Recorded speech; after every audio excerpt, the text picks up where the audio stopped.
Hello everyone. 네. 전 주로부터 왔습니다. 항상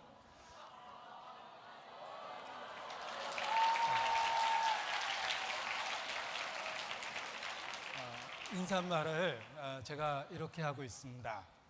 제가 있는 지역이 전주지만 항상 주로부터 왔다라는 생각으로 살고 있습니다. 오랜만에 우리 대학부 선교회, 대학부 수련회에 참 이렇게 함께 했습니다. 저 개인적으로 가장 즐거웠던 그 시절이 제 삶 속에서 대학 시절이라고 이렇게 늘 생각합니다. 여러분도 그 좋은 시절을 보내고 있는데 앞으로 살면 살수록 지금 이 순간이 가장 삶 속에서 좋았던 시절이라는 걸 공감하게 되리라 생각합니다. 저는 대학교 4학년 때 구원을 받았습니다. 마치 갓 결혼한 그 허니문 시기가 가장 즐거웠던 것처럼 처음 구원받았던 그때 가장 그 진리를 깨달았다는 기쁨 가운데 한 해를 그렇게 살았습니다. 그리고 사실 제 인생 속에서 성경을 가장 많이 읽었던 시절이 처음 구원받았던 그 첫 해였습니다. 바로 대학교 4학년 때인데 한참 공부하던 시절이기 때문에 지식적으로 성경을 쉽게 접할 수 있었고 또 많은 구절을 이해하고 기억할 수 있게 됐습니다. 그 1년의 시절이 사실 나머지 신앙생활 하는데 얼마나 큰 힘이 됐는지 모릅니다. 그래서 아이도 태어났을 때 초유가 중요하고 또 부부도 처음 맺어졌을 때 앞으로 평생 살아갈 정을 그 허니문 기간에 갖는 것처럼 저도 처음 구원받았던 그 첫 해가 나머지 신앙생활 하는데 큰 힘이 되고 또 위로가 되었습니다. 그래서 늘 소중했던 또 즐거웠던 시절이라고 생각하고 있습니다. 이렇게 대학부 수련회에 참석하니까 그 시절 그때가 생각이 나서 더 반갑고 기쁩니다. 여러분 모두 이번 3박 4일의 수련회를 통해서 인생의 터닝 포인트가 되고 또 뿐만 아니라 주님을 향해서 더 높게 뛰어오르는 도약대가 되었으면 좋겠습니다. 함께 기도로 시작하겠습니다.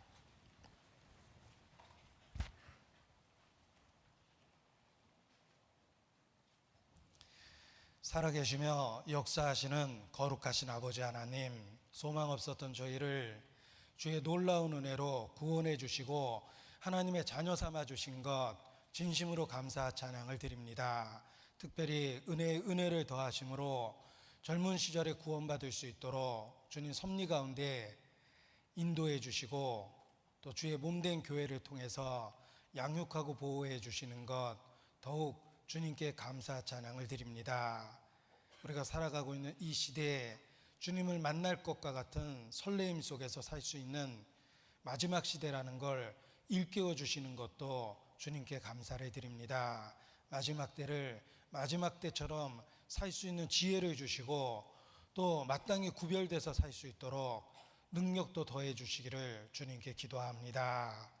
우리의 연약함과 우리의 어리석음과 한계를 발견할 때마다 더욱 무에서 유를 창조하신 주의 능력과 죽은 자를 살리셨던 그 은혜만을 사모하고 의지합니다.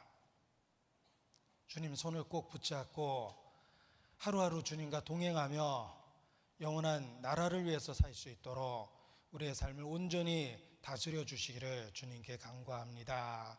무엇보다 주 예수를 믿으면 너와 내 집이 구원 얻으리라는 그 약속의 말씀 우리의 모든 가족에게 이루어질 수 있도록 주님 축복해 주시고 그 거룩한 역사에 우리를 더욱 귀하게 사용해 주시기를 주님께 부탁을 드립니다. 육신의 모든 가족이 영원한 영적 가족이 될 수 있도록 주님 축복해 주시고 또 젊은 날 이 하루하루를 결코 낭비하지 않도록 지켜주시기를 주님께 기도합니다. 이번 3박 4일에 대학부 수련회 축복해 주심으로 모든 일정 가운데 하나님의 영광을 나타내 주시고, 혹 잘못되고 어그러진 것 있다면 모두 버리고 온전함을 얻는 귀한 시간 될 수 있도록 주님 역사해 주시기를 더욱 간절히 주님께 의지하고 부탁을 드립니다. 우리 가운데 하나님의 영광을 나타내 주시옵소서. 우리 각 사람 진리의 빛으로 비춰주시고 변화와 성장을 갖는 귀한 시간 될 수 있도록 주관해 주시기를 주님께 부탁하고 또 의지합니다. 주의 영광을 위하여 역사하여 주시옵소서. 주께 의지하며 고마우신 우리 구주 예수님 이름으로 기도합니다. 아멘. 네, 성경 레위기 24장 말씀을 찾겠습니다. 구약 성경 레위기 24장입니다.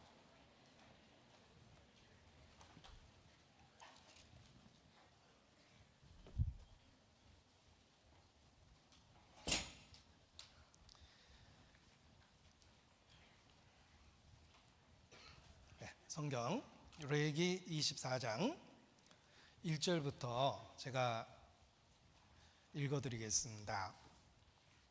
여호와께서 모세에게 일러 가라사대 이스라엘 자손에게 명하여 감람을 찌어낸 순결한 기름을 켜기 위하여 네게로 가져오게 하고 끊이지 말고 등잔불을 켤지며 아론은 회막 안 증거궤 장 밖에서 저녁부터 아침까지 여호와 앞에 항상 등잔불을 정리할지니 너희 대대로 지킬 영원한 규례라. 4절 말씀 함께 읽겠습니다. 그가 여호와 앞에서 순결한 등대 위에 등잔들을 끊이지 않고 정리할지니라. 예수 그리스도, 누군가 우리에게 무엇을 믿고 있는가라고 질문을 한다면 망설이지 않고 분명하게 확신을 갖고 대답할 수 있습니다. 예수 그리스도, 우리는 예수께서 그리스도이심을 믿습니다. 그 진리에 우리 인생 전부를 다 건 것입니다. 이것은 결코 무모한 것이 아니라 확실한 증거를 붙잡고 믿는 것입니다. 예수 믿는 것은 받은 증거 많도다라는 찬송의 가사처럼 우리가 믿는 근거가 수없이 많이 있습니다. 그 확실한 증거가 바로 성경, 우리에게 주신 66권의 말씀 그 자체입니다. 우리는 성경을 통해서 예수님을 믿을 수 있는 수없이 많은 확실한 증거를 보고 또 보고 있습니다. 볼 때마다 더욱더 자세한 증거, 더욱더 확실한 증거를 말씀을 통해서 볼 수 있기 때문에 믿음 위에 굳건하게 서 있을 수 있는 것입니다. 예수님을 그리스도라고 믿고 우리의 삶 전부를 걸 수 있었던 이유가 바로 하나님이 주신 말씀, 성경을 통해서 증거를 보고 또 확신하기 때문입니다. 너희가 성경에서 영생을 얻는 줄 생각하고 성경을 상고하거니와 이 성경이 곧 내게 대하여 증거하는 것이로다. 예수께서도 친히 말씀하셨습니다. 이 성경이 예수 그리스도를 증거하고 있습니다. 혹 의심 가운데 있는 제자들을 책망하시고 그들에게 확실한 믿음으로 그들을 인도하셨는데, 그때에도 모세의 글과 다윗의 시편과 또 선지자의 글을 가지고 자기에 관한 것을 자세히 설명하셨다고 되어 있습니다. 우리가 믿고 있는 이 진리를 66권의 모든 성경을 통해서 확인하고 확증할 수 있는 것입니다. 그래서 흔들리지 않고 신앙 위에 서 있을 수 있고 또 신앙의 성장을 경험하게 되는 것입니다. 성경을 해석하는 비법입니다. 모든 페이지, 모든 사건, 모든 책에서 예수 그리스도를 찾으라는 것입니다. 성경은 온통 예수님에 대한 이야기이기 때문에 그렇습니다. 모든 사건과 이야기를 예수님과 연결시켜 보면 직접 간접적으로 연결됩니다. 결국 예수께서 그리스도이심을 증거하기 위해서 하나님께서 주신 책이 성경이기 때문에 그렇습니다. 오늘 읽은 이 본문은 성막의 기물과 관련한 말씀입니다. 성경의 성막에 대한 이야기가 아주 자세히 기록되어 있습니다. 우리는 성막의 구조를 성경을 통해 볼 수 있습니다. 동쪽에 문이 있었습니다. 장막이 쳐져 있었고 동쪽으로 문이 나 있었습니다. 동쪽 문으로 들어가다 보면 번제단이 보입니다. 번제단에 제물을 잡는 모습을 볼 수 있고 번제단을 지나가면 물두멍이 보입니다. 그곳에서 더러워진 몸을 씻을 수 있습니다. 그리고 그 앞에 성소와 지성소로 이루어진 밀실이 있습니다. 성소로 들어가는 기둥은 5개의 기둥입니다. 5개의 기둥으로 이루어진 그 정문을 통과해서 밀실에 들어가면 오른쪽으로 떡상이 있습니다. 그리고 왼쪽으로 7 촛대 등잔이 있습니다. 등대가 있습니다. 그리고 눈앞에 향단이 보입니다. 그리고 그 앞에 4개의 기둥에 휘장이 가로막혀 있는데 거기가 바로 지성소 입구입니다. 지성소는 지극히 거룩한 곳이라는 뜻입니다. 예수께서 돌아가실 때 그 지성소 앞에 걸려있던 휘장이 위에서 아래로 찢어진 것입니다. 하나님께 나아가는 길이 열렸습니다. 그 휘장 안으로 들어가 보면 언약궤가 놓여 있고 언약궤의 뚜껑이 아주 특별한 것을 볼 수 있습니다. 두 그룹 곧 천사가 그 뚜껑 아랫부분을 내려다보는 모습으로 만들어져 있습니다. 그 뚜껑 부분을 시은좌, 하나님의 은혜를 베푸는 곳이다 라고 불리우며 그곳에 피를 뿌리고 속죄를 하나님께 얻었던 것입니다. 바로 그 공간이 지성소입니다. 자, 성막에 관한 자세한 묘사를 우리는 말씀 속에서 볼 수 있는데 이 모든 것들을 예수 그리스도를 생각하며 읽어보면 결국 모든 자세한 내용들이 예수님과 관련이 있다는 것을 깨닫게 됩니다. 마치 수백 개의 비밀의 방으로 이루어진 건물에 들어갔다 하더라도 마스터 키만 있으면 어떤 방문이든지 열 수 있는 것과 같습니다. 성막에 대한 복잡한 이야기를 읽으셨습니까? 마스터 키, 예수 그리스도라는 그 진리의 핵심을 갖고 살펴보면 숨겨진 의미를 깨달을 수 있다는 것입니다. 우리는 성막에서 예수 그리스도를 볼 수 있고 번제단에서도 볼 수 있으며 물두멍에서도 볼 수 있고 성소와 지성소의 각종 기물을 통해서도 예수 그리스도를 만날 수 있습니다. 그래서 우리가 얼마나 확실한 진리 위에 서 있는지를 더욱 깨닫게 되는 것입니다. 성소 안에 들어와 보면 오른쪽에 떡상 그리고 왼쪽에 등대, 촛대가 있습니다. 그리고 향단이 있습니다. 이곳이 주님과 은밀한 친밀한 교제를 하는 공간입니다. 그 공간 안에 3개의 기물이 있다는 것은 주님과의 교제의 구체적인 의미를 우리에게 설명해 주는 것입니다. 떡상, 곧 생명의 떡, 말씀이 있습니다. 그리고 향단이 있습니다. 하나님께 드려지는 향, 기도를 나타냅니다. 주께 상납될 수 있는 기도를 할 수 있는 친밀함이 있습니다. 그리고 불을 밝히는 등대를 통해서 촛대를 통해서 이 세상에 생명의 빛을 밝혀야 되는 우리의 의무도 또한 볼 수 있습니다. 결국은 성막 안에서 보는 3개의 기물은 우리의 신앙생활의 모습을 모형처럼 그림처럼 보여준 것입니다. 말씀 생활이 있고 기도 생활이 있으며 그리고 그 결과로 나타나는 빛이 되는 선을 나타내는 행함이 있습니다. 이것이 그리스도인의 신앙생활의 모습입니다. 이 신앙생활의 핵심이 바로 성소의 기물을 통해서 계시되고 구체적으로 우리에게 가르쳐지고 있는 것입니다. 특별히 오늘의 본문은 그 등대, 촛대, 등잔과 관련한 이야기입니다. 등불, 등잔, 등대의 촛불 다 같은 의미로 쓰여졌습니다. 우리말의 번역을 차이 있게 한 것뿐이지 같은 의미로 사용되고 있습니다. 이것은 빛이 되는, 세상에 빛이 되는 교회의 역할을 우리에게 일깨워 주는 것입니다. 촛대 그 자체가 교회를 의미한다고 성경은 말씀하십니다. 지금 읽은 본문에 표시하고 요한계시록 1장을 보겠습니다. 요한계시록 1장 표시하고 요한계시록 1장입니다.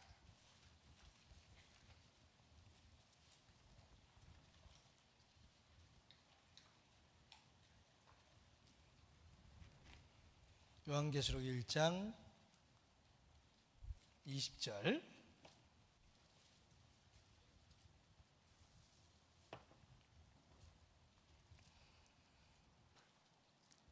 20절로 2장 1절까지 함께 읽겠습니다. 내 본 것과 내 오른손의 7별의 비밀과 7 금촛대라. 7별은 7 교회의 사자요 7 촛대는 7 교회니라. 에베소 교회의 사자에게 편지하기를 오른손에 7별을 붙잡고 7 금촛대 사이에 다니시는 이가 가라사대. 여기 사도 요한이 본 계시를 보십시오.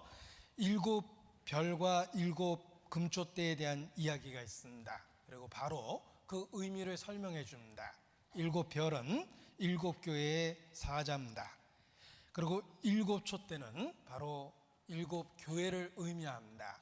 7이라는 숫자는 천지창조 완전을 의미하는 숫자며 금 촛대라고 표현하는 것은 가치와 영속성을 나타냅니다.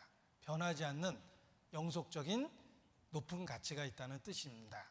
교회를 금 촛대에 비유하고 있습니다. 그리고 예수님 자신은 7 금촛대 사이에 다니시는 이라고 표현하고 있습니다. 이것은 교회 역사 가운데 주님이 함께 하신다는 것입니다.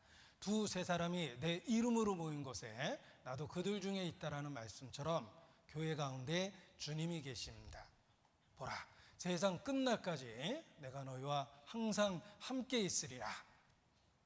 교회 가운데 주님이 두루 역사하고 있는 모습을 7 금촛대 사이에 다니시는 이라고 표현한 것입니다.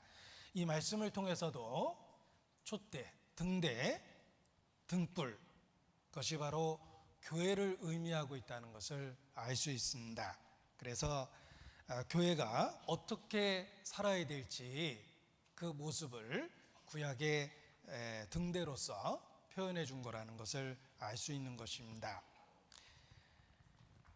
다시 레위기 24장 본문을 보면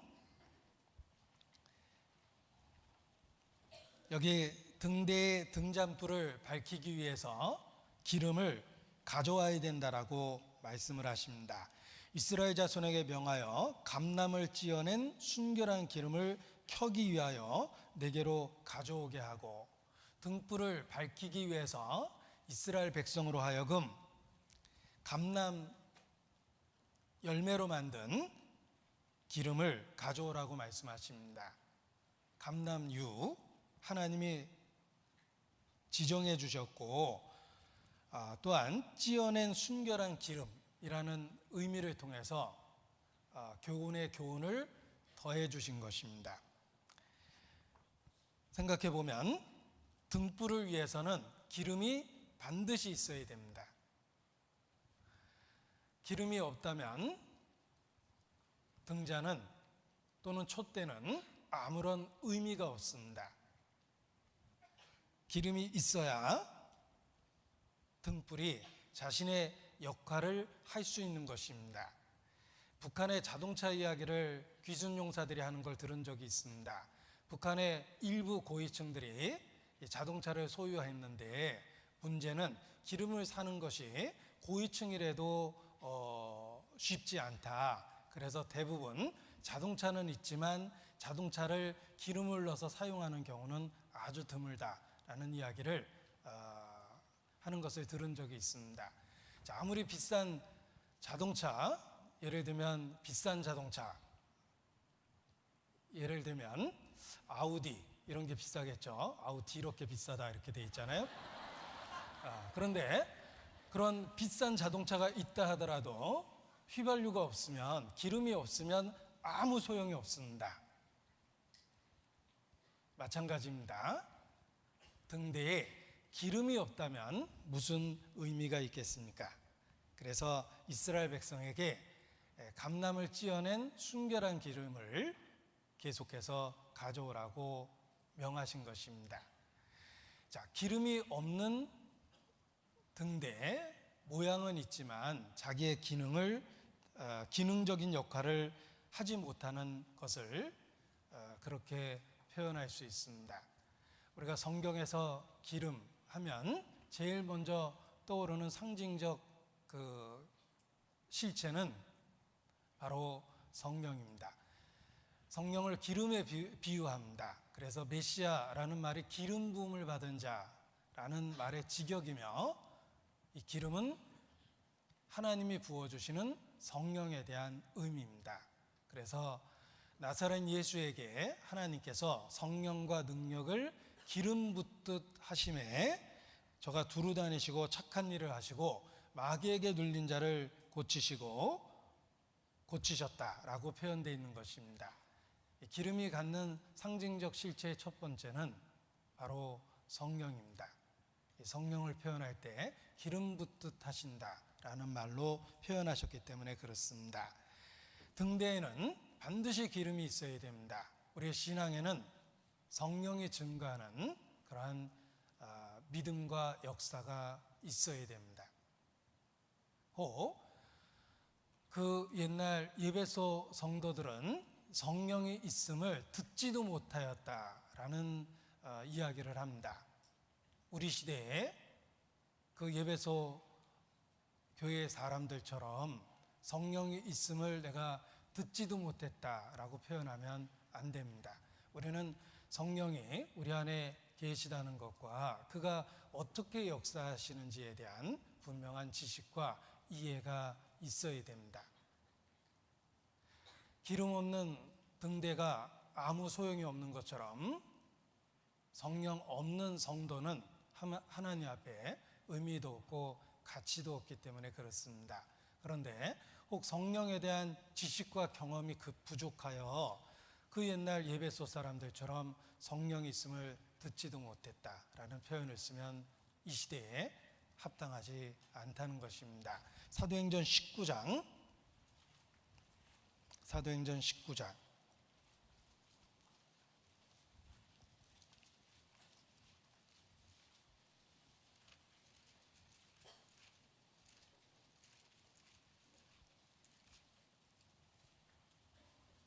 1절부터 보겠습니다. 사도행전 19장 1절. 아볼로가 고린도에 있을 때에 바울이 윗지방으로 다녀 예배소에 와서 어떤 제자들을 만나 가로되 너희가 믿을 때에 성령을 받았느냐? 가로되 아니라 우리는 성령이 있음을 듣지 못하였노라. 성령에 대해서 들어본 적도 없다라고 그들은 대답합니다.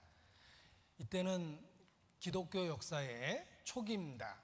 아직 성령의 존재와 그 역사하심에 대해서 모르는 경우가 있었습니다. 그러나 이미 기독교는 2000년 동안 뿌리를 돋고 큰 나무로 성장했습니다. 이 20세기에 살고 있는 우리가 혹 성령에 대해서 성령이 있음을 듣지도 못했다라고 표현한다면 참으로 합당치 않습니다. 혹 우리의 삶에 아무런 변화가 없다면 그 원인이 혹시 성령이 없어서 아무런 감동도 받지 못하고 변화도 받지 못하는 건 아닐까 생각해 볼 필요가 있습니다. 이 성경에 성령은 없는 자다라는 단호한 표현을 쓴 경우가 있습니다. 그들의 삶의 외적 행위를 보면서 틀림없이 성령이 없기 때문에 저렇게 행하는 거다라고 단호하게 표현한 경우가 있는데, 우리에게도 경고가 된다고 생각합니다. 유다서입니다. 찾겠습니다.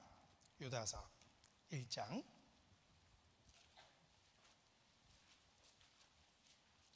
요한계시록 바로 앞에 유다서 있습니다. 유다서 1장 19절입니다.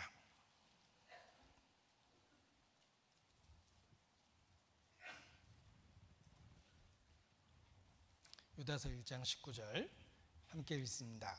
이 사람들은 당을 짓는 자며 육에 속한 자며 성령은 없는 자니라. 여기 아주 단호하게 그들의 삶의 변화가 없는 이유가 성령이 없기 때문이다 라고 선언한 것입니다. 왜 교회에서 함께하지 못하고 무리를 짓고 교회를 대적합니까? 또 육신적인 습성에서 왜 벗어나지 못하고 늘 붙잡혀서 동일한 죄를 반복해서 짓고 있습니까? 혹시 그 원인이 성령이 없기 때문이다. 그럴 수 있습니다. 왜 말씀을 사모하는 마음이 없고 말씀을 듣고 감동받은 적이 거의 없고 하나님 뜻대로 살려는 마음도 없고 그저 심판에 대한 두려움과 신앙생활이 짐처럼 그렇게 여겨지는 걸까? 왜 매번 교회 나오기 싫고 세상이 더 그렇게 가까이 느껴지는 걸까? 혹시 그 원인이 성령이 없기 때문은 아닐까? 우리 자신도 자기를 잘 살펴볼 필요가 있습니다. 이 사람들은 당을 짓는 자며 끼리끼리 모여서 교회를 대적하곤 했습니다. 육에 속한 자입니다. 육신적으로는 서로 잘 어울리고 육신적인 것으로 서로 위로를 주고받습니다. 그런데 그 원인이 바로 성령이 없기 때문이다. 이렇게 단호하게 이야기한 것입니다. 이 사람들이 어떤 사람들인지 계속 반복해서 나오는데, 예를 들면 4절입니다. 이는 가만히 들어온 사람 몇이 있습니다. 가만히 들어온 사람입니다.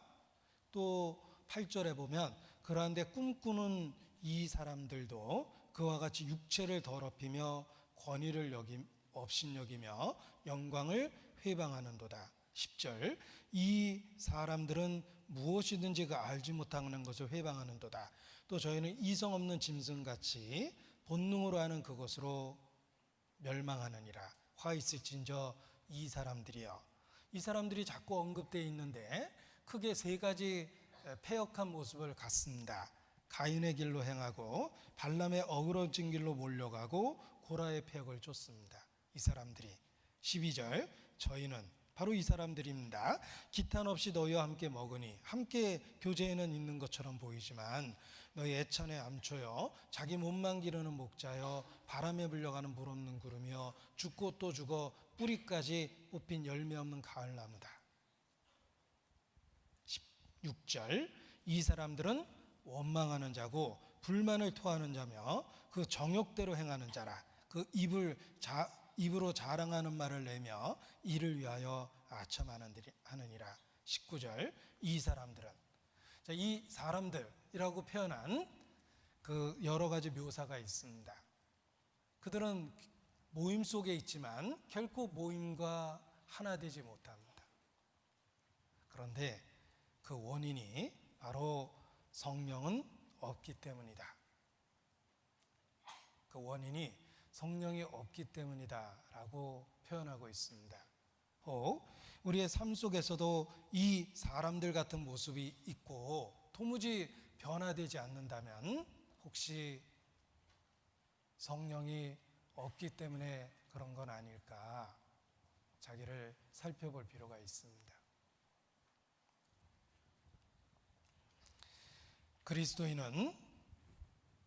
그리스도인이라고 불리울 수 있는 이유는 그리스도의 영이 함께하기 때문입니다. 만일 너희 속에 하나님의 영이 거하시면 너희가 육신에 있지 아니하고 영에 있나니 누구든지 그리스도의 영이 없으면 그리스도의 사람이 아니니라. 아주 단호하죠. 타협의 여지가 없습니다. 누구든지 그리스도의 영이 없으면 그리스도의 사람이 아닙니다. 누구든지. 혹 교회에서 인정받고 집사도 되고 장로도 되고 전도인도 될 수 있습니다. 그러나 중심의 변화가 없다면 성령은 없는 자입니다. 무릇 하나님의 영으로 인도함을 받는 그들이 곧 하나님의 아들이라. 너희는 다시 무수하는 종의 영을 받지 아니하고 양자의 영을 받았으므로 아버지라 부르짖느니라. 성령이 친히 우리 영으로 더불어 하나님의 자녀인 것을 증거하시나니. 성령은 우리 영으로 더불어 친히 하나님의 자녀라는 것을 입증해 줍니다. 요한에슬레도 예수 그리스도를 아십니까? 라는 질문을 받았을 때 자신 있게 대답했습니다. 주는 그리스도시여 살아계신 하나님의 아들이시다. 예, 맞습니다. 그 예수님이 당신과 무슨 상관이 있습니까? 당신 속에 성령이 증가하는 믿음이 있습니까? 라고 이야기할 때 충격을 받은 겁니다. 그래서 목사된 지 13년 만에 거듭났다. 이렇게 간증하는 것입니다. 교리적인 문답이 없었던 게 아닙니다. 삶의 변화가 없는 겁니다. 중심에 아무런 변화가 없습니다. 1년, 3년, 5년 세월은 흐르는데 중심에 아무 변화가 없습니다. 3년 뒤, 5년 뒤, 혹 주님 오실 때 그때도 지금 모습 그대로일 것입니다.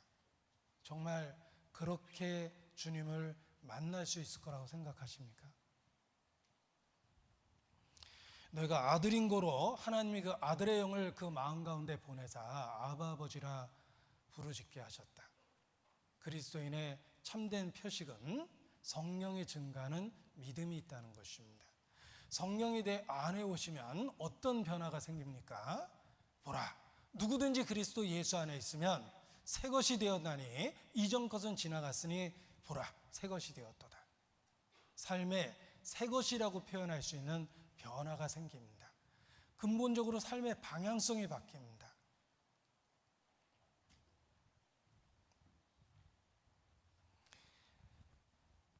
성령이 오시면 우리 속에 변화를 만들고 성령이 함께 있음을 활동을 통해서 나타내시기 시작합니다. 내가 전혀 육신에 있을 때 경험해 보지 못했던 것들을 성령의 역사로 말미암아 경험하게 됩니다. 그래서 한 번도 보지 못했던 예수 그리스도를 알고 믿고 사랑하게 되며 한 번도 가보지 못했던 천국을 실제처럼 여기고 희생과 수고를 기쁨으로 받아들일 수 있는 넓은 마음을 갖게 됩니다. 그렇게 완고했던 굳은 마음이 없어지고 진리 앞에서 부드러운 마음, 진리에 반응하는 그런 마음을 갖게 됩니다. 성령은 우리 안에 그냥 계시는 게 아닙니다. 어둠 속에 빛이 들어오면 빛을 몰아내기 시작합니다. 성령이 내 안에 계시면 활동성을 갖게 돼 있어요. 생명이기 때문에 여러 가지 변화를 만들어냅니다. 성령이 내 안에서 어떤 일을 행하실까? 오늘은 성령에 대한 이야기를 드리려고 하는 건 아니기 때문에 짧게 세 가지만 성령이 내 안에 만드는 변화에 대해서 말씀을 드리겠습니다. 첫 번째, 시편 51편 12절입니다. 시편 51편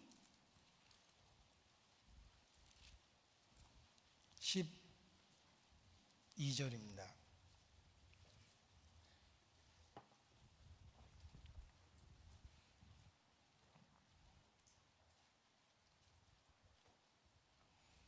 (12절) 같이 읽습니다. 주의 구원의 즐거움을 내게 회복시키시고 자원하는 심령을 주사 나를 붙드소서. 우리 안에 있는 성령, 11절에 보면 주의 성신 이렇게 표현되어 있죠. 성령이 우리 안에서 어떤 일을 하시냐면 자원하는 마음을 주십니다. 성령은 우리 마음의 변화를 만들어서 하나님 뜻대로 행하고자 하는 자원하는 마음을 주십니다. 이 자원하는 심령이 바로 성령의 역사입니다. 하나님 뜻대로 살고자 하는 소원이 생깁니다. 내 평생의 소원, 예전에는 주로 육신적이고 세상적인 것과 관련한 소원이 있었습니다. 그러나 성령이 마음의 간절한 소원을, 그 목표를 바꿔놨습니다. 주님을 닮고자 하는, 주님 안에서 살고자 하는, 주님 뜻대로 살고자 하는 자원하는 마음을 주십니다. 내 안에 없었던 겁니다. 이 자원하는 심령이 바로 성령의 역사의 그 결과입니다. 너희 마음에 소원을 두고 행하게 하시는 이는 바로 하나님이시니라. 우리 속에 역사하시는데 자원하는 마음을 주십니다. 주님 뜻대로 하는 것이 곧 나의 뜻이 됩니다. 자원하는 마음이 생깁니다. 스가랴 12장 10절을 또 찾겠습니다. 구약 성경 스가랴, 학계 스가랴, 말라기 12장, 스가랴 12장 10절입니다. 스가랴 12장 10절 같이 읽습니다. 내가 다윗의 집과 예루살렘 거민에게 은총과 강구하는 심령을 부어주리니 그들이 그 찌른 바 그를 바라보고 그를 위하여 애통하기를 독자를 위하여 애통하듯 하며 그를 위하여 통곡하기를 장자를 위하여 통곡하듯 하리로다. 강구하는 심령을 부어주겠다. 우리 안에 성령을 주시면 우리 속에 강구하는 마음과 생각이 가득 차게 됩니다. 주님을 의지하는 마음이 가득 찹니다. 자기를 신뢰하지 않고 주님만 바라보고 주님을 의지하는 마음이 강해져요. 주님을 붙잡고 늘어지는 마음이 강해집니다. 이것이 성령의 역사의 결과예요. 간구하는 심령입니다. 그리고 에스겔 36장 세 번째입니다. 성령이 역사한 결과가 무엇인지 세 번째입니다. 36장 26절 27절입니다. 36장 26절 27절 같이 읽겠습니다. 또 새 영을 너희 속에 두고 새 마음을 너희에게 주되 너희 육신에서 굳은 마음을 제하고 부드러운 마음을 줄 것이며 또 내 신을 너희 속에 두어 너희로 내 율례를 행하게 하리니 너희가 내 규례를 지켜 행할지라. 내 신을 너희 속에 두어 너희로 내 율례를 행하게 할 것이라. 주의 뜻을 행하기를 원하고 행하려는 의지와 뿐만 아니라 행하기 위한 능력도 얻게 됩니다. 성령의 역사한 결과입니다. 너희로 내 율례를 행하게 한다. 성령은 우리로 하여금 주의 율례를 행하도록 만들어 주십니다. 우리 안에 성령이 오시면 자원하는 마음이 생깁니다. 간구하는 마음이 생깁니다. 그리고 놀라운 건 주의 뜻을 행할 능력도 얻게 된다는 것입니다. 그래서 우리의 복음이 말로만 너희에 이른 것이 아니라 능력과 성령과 큰 확신으로 된 것이니라. 그리고 성령이 너희에게 임하시면 너희가 권능을 받고 예루살렘과 사마리아와 온 유대와 땅끝까지 내 증인이 될 것이다. 주의 뜻을 행할 능력도 얻게 됩니다. 그래서 내게 없었던 변화들이 생기기 때문에 주님이 내 안에 계시는구나를 무뎌진 마음속에서도 문득문득 볼 수 있게 되는 것입니다.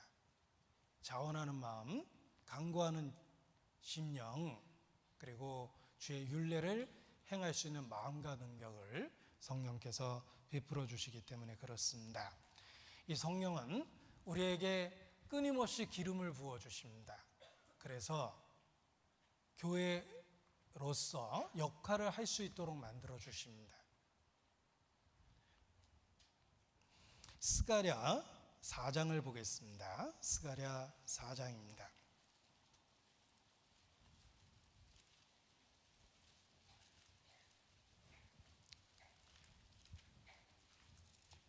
스가랴 4장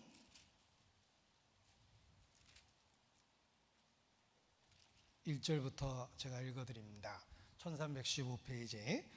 내게 말하던 천사가 다시 와서 나를 깨우니 마치 자는 사람이 깨우인 같더라. 그가 내게 묻되 내가 무엇을 보느냐? 내가 대답하되 내가 보니 순금 등대가 있는데 그 꼭대기에 주발 같은 것이 있고 또 그 등대에 7등잔이 있으며 그 등대 꼭대기 등잔에는 7관이 있고 그 등대 곁에 2 감람나무가 있는데 하나는 그 주발 우편에 있고 하나는 그 좌편에 있나이다 하고.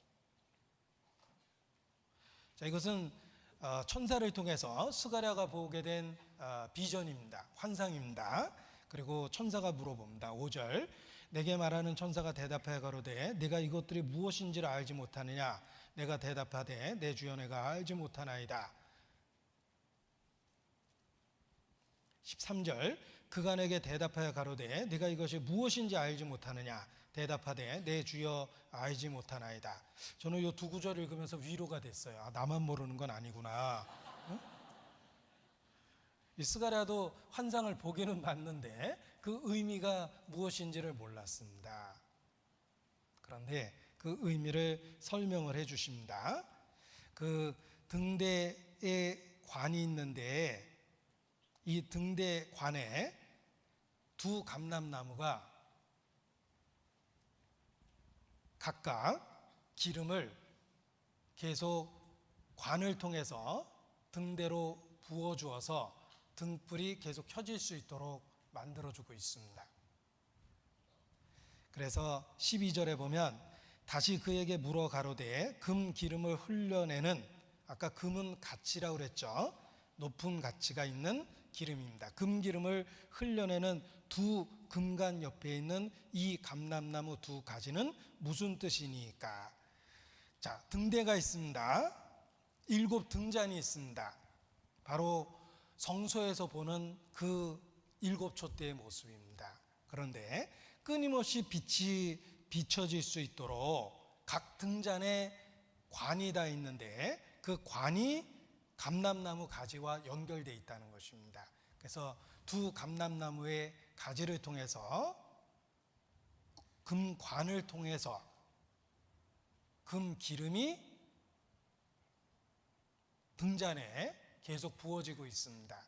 그래서 불이 계속 켜질 수 있었던 것입니다. 자, 이것이 바로 그리스도께서 하시는 일입니다. 그리스도는 계속해서 불을 비춰줄 수 있도록 무한의 공급원이 되고 있다는 것입니다.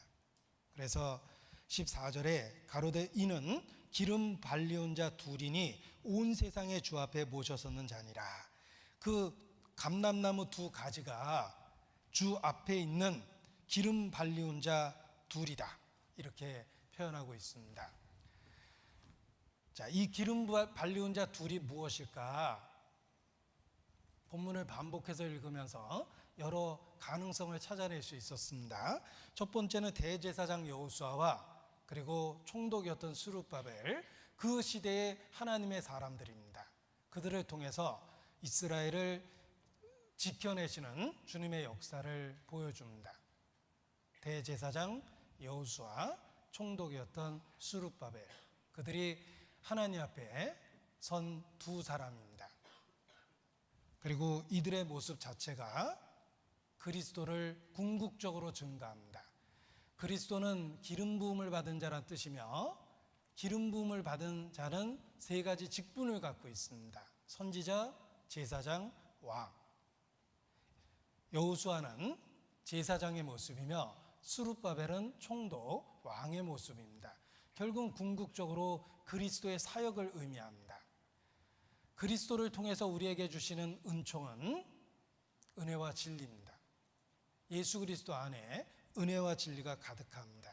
그래서 기름 발리운 자 둘은 그 시대로 보면은 여호수아와 스룹바벨일 수도 있고, 궁극적으로는 그리스도의 사역을 의미하며 그리스도의 제사장직과 왕권에 대한 의미이기도 합니다. 그리고 그리스도를 통해서 우리에게 주시는 구체적인 은혜와 진리를 의미하기도 합니다. 그리고 뿐만 아니라 구약 시대에 그 두 감람나무 가지의 역할을 한 것은 모세와 엘리야입니다. 구약 시대를 대표하는 모세와 엘리야에 대한 의미이기도 합니다. 그리고 또한 요한계시록 제일 끝에 보면 오라, 목마른 자는 오라라고 초대하는 두 개의 주체가 있는데, 성령과 교회가 가로되 오라, 목마른 자는 오라라고 말씀하십니다. 바로 주 앞에 기름 발리운 자 둘은 성령과 주의 몸된 교회일 수도 있습니다. 제가 가능성 있는 이야기를 안전하게 다 했습니다. 그 중에 하나는 맞겠죠? 네. 그래서 가능성 있는 이야기는 다 했는데 하나하나 묵상해 보면서 다 마음에 교훈이 됐습니다. 분명한 건 7 촛대의 등불이 켜질 수 있도록 하나님 자신의 공급이 있다는 것입니다. 그리스도의 사역입니다. 지금도 그리스도는 우리에게 끊임없이 기름을 부어주십니다. 성령과 능력을 기름 붓듯 하십니다.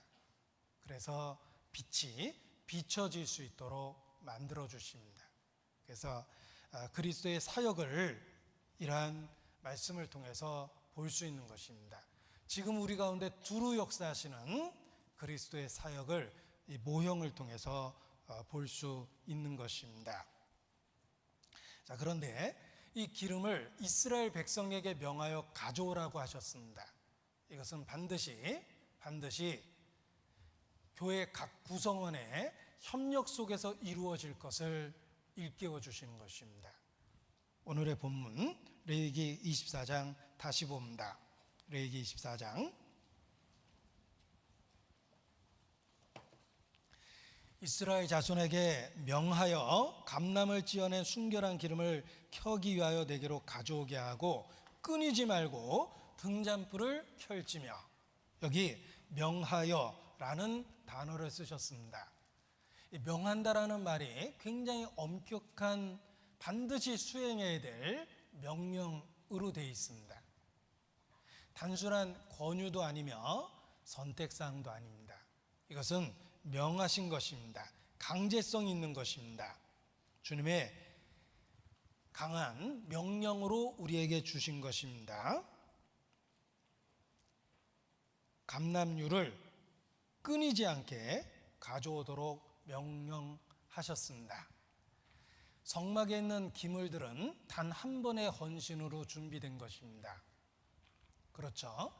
이 성막의 각양의 기구를 만들기 위해서 이스라엘은 출애굽 당시에 가져온 금붙이를 또 여러 필요한 것들을 직접 제공하고 그것을 만들어서 바쳤습니다.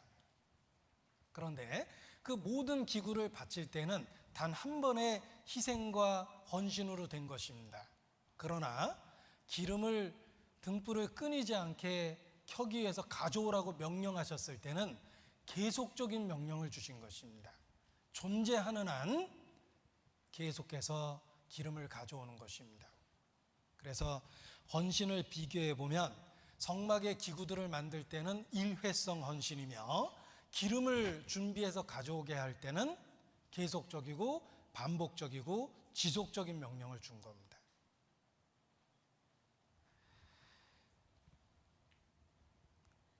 기름을 가져오라고 명령하신 것이 명령이라는 강제성이 있으며, 그리고 영영한 규례로 등불을 끄지 않고 계속 켜도록 기름을 가져오게 하신 것은 지속성, 반복성, 계속성이 있다는 것입니다. 이것은 우리가 구원받고 주님 앞에 어떤 삶의 모습을 가져야 될지 명령으로 주신 것이 있으며 이것은 일회성이 아니라 존재하는 한 계속해야 되는 것이다 라는 말씀과 관련이 있습니다. 이것이 바로 성도의 희생과 거룩입니다.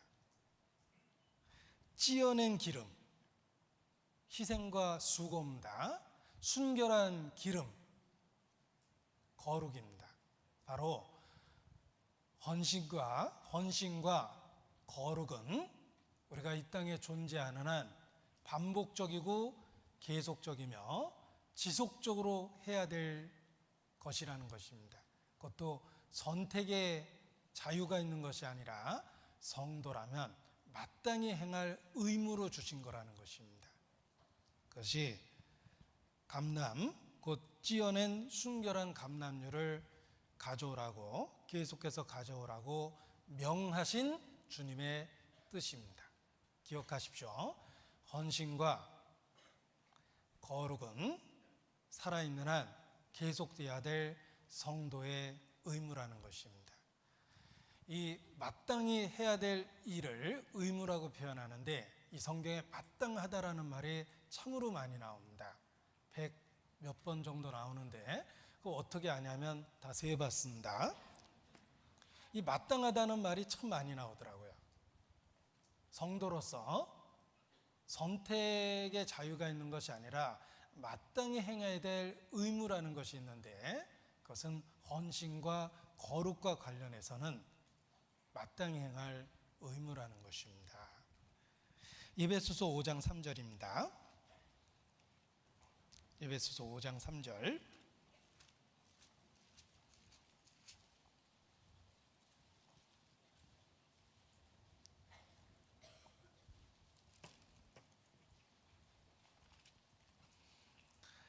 에베소서 5장 3절. 음행과 온갖 더러운 것과 탐욕은 너희 중에서 그 이름이라도 부르지 말라. 이는 옵션이다. 아니죠. 이는 성도의 마땅한 바니라. 누추함과 어리석은 말이나 희롱의 말이 마땅치 아니하니 돌이켜 감사하는 말을 하라. 여기 마땅하다라는 말을 쓰신 것은 성도로서 당연한 의무라는 것입니다. 지속적이고 반복적이고 계속적이며 강제성을 가진 명령이다. 거룩과 관련해서 그렇습니다. 희생과 관련해서 그렇습니다. 내가 너희를 사랑한 것과 같이 너희도 서로 사랑하는 것이 마땅하니라. 거기도 마땅합니다. 당연한 거라는 거예요. 우리가 주님 안에서 갖는 의무가 있다는 거 아셔야 됩니다. 마땅한 바가 있습니다. 4장 1절, 에베소서 4장 1절. 그러므로 주 안에서 갇힌 내가 너희를 권하노니 너희가 부르심을 입은 부름에 합당하게 행하라. 부르심을 입은 그 부름에 합당하게 행하는 것, 이게 마땅한 겁니다. 성도로서 마땅한 의무가 있습니다. 태도가 있습니다. 선택의 여지가 있는 것이 아니라 강제성을 갖고 있으며 반복성 있는, 지속성 있는 명령입니다. 이것이 바로 헌신과 거룩에 대한 명령입니다.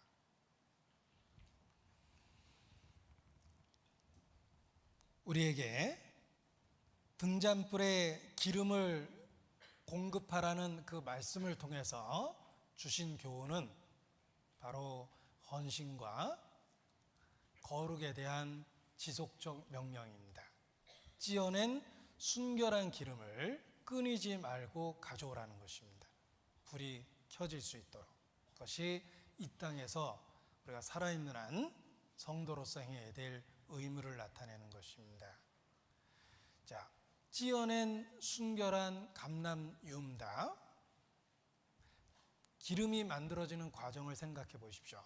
기름을, 감람 열매를, 올리브를 돌로 찧어서 원래의 모습을 다 부셔야지만 기름이 만들어집니다. 감람 열매가 감람유가 될 수 있기 위해서 반드시 거쳐야 되는 과정이 깨어지고 부서지는 것입니다. 헌신과 희생과 수고입니다. 우리가 이 땅에 살아있는 한 고난은 결코 피할 수 없습니다. 그 고난이라는 단어가 갖는 의미에 헌신이 있고 희생이 있고 수고가 있으며 자기와의 치열한 싸움이 있습니다. 흔히 말하는 자아를 죽이는 것, 자기를 부정하는 것, 그런 의미가 들어있는 것입니다. 우리는 주님 앞에 찌어낸 순결한 기름을 드려야 됩니다. 찌어낸 고난은 신앙생활의 필수라는 것입니다. 골로새서 1장, 바울의 고백입니다. 골로새서 1장. 골로새서 1장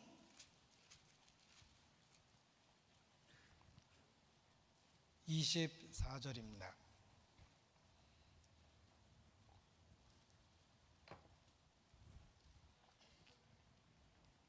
같이 읽죠.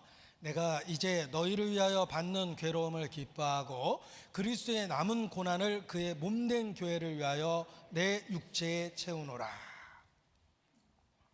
그리스도의 남은 고난을 그의 몸된 교회를 위하여 내 육체에 채우노라. 우리의 신앙생활, 그리스도의 제자가 돼서 그리스도를 따른다는 그 말은 그리스도의 남은 고난에 참여하는 것입니다. 그것이 찌어낸 기름을 하나님께 드린다라는 의미 속에 들어있는 것입니다.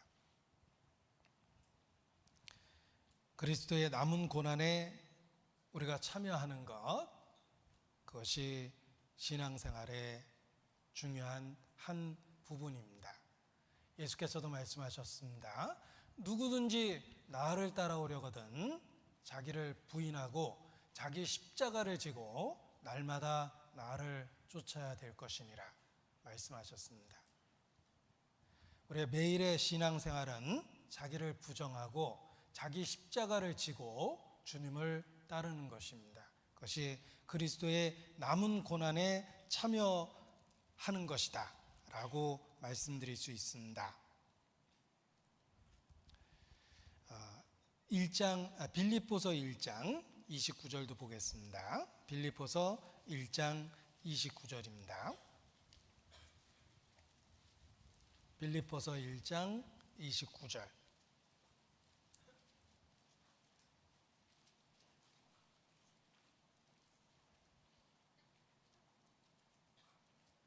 같이 읽죠.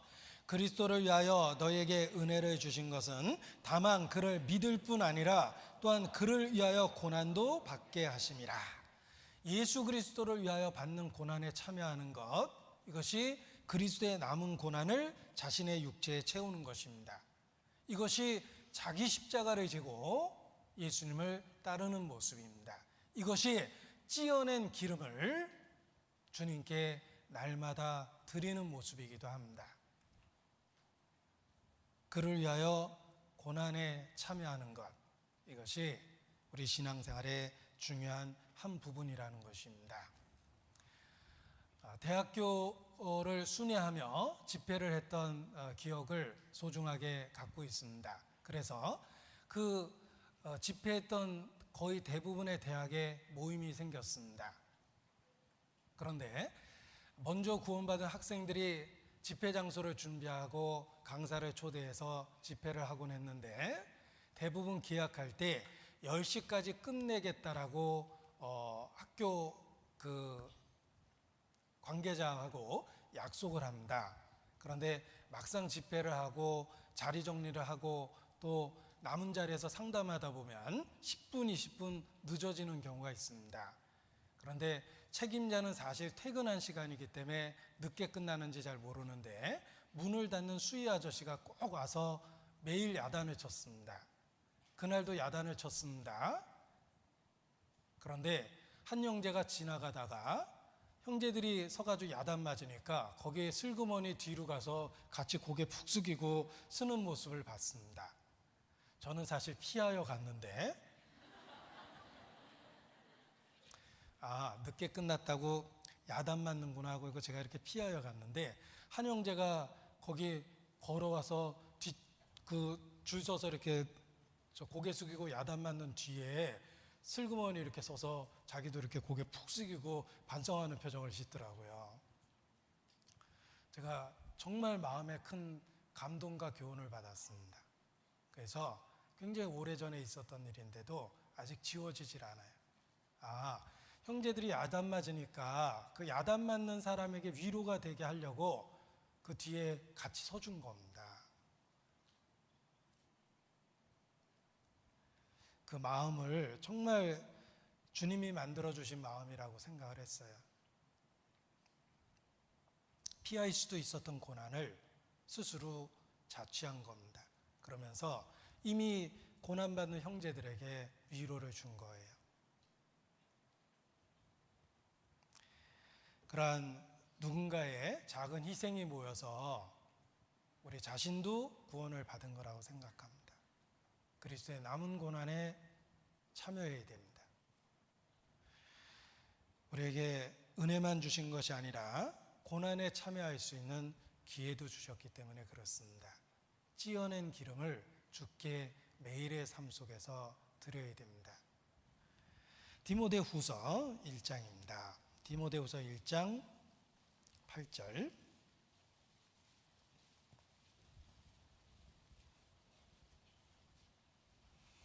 같이 읽겠습니다. 그러므로 내가 우리 주의 증거와 또는 주를 위하여 갇힌 자 된 나를 부끄러워 말고 오직 하나님의 능력을 좇아 복음과 함께 고난을 받아라. 복음과 함께 고난을 받아라. 고난을 받아라. 이 말을 좋아할 수는 없습니다. 복음과 함께 고난을 받으라. 가치 있는 일이기 때문에 잠시 받는 고난을 받으려는 마음이 생깁니다. 복음과 함께 고난을 받으라. 그런데 더더욱 자원해서 그럴 수 있는 이유는 하나님의 능력을 좇아. 이 능력은 고난을 기쁨으로 견디게 하는 하나님의 능력입니다. 하늘에서 불이 내려오게 하고 방언을 하고 병을 고치고 그것이 능력이라고 생각하면 안 됩니다. 고난을 기쁨으로 받아들일 수 있는 것이 바로 능력이며 하나님이 주시는 능력입니다. 고난을 받으라. 마음에 거부감이 생깁니다. 복음과 함께 고난을 받으라. 복음의 가치를 알기 때문에 그럴 수도 있겠다라는 생각을 합니다. 그런데 정말 자원해서 참여할 수 있는 이유는 하나님의 능력을 좇아서라는 말씀이 함께 주어졌기 때문입니다. 하나님의 능력을 좇아 복음과 함께 고난을 받으라. 이것이 우리의 매일의 신앙생활입니다.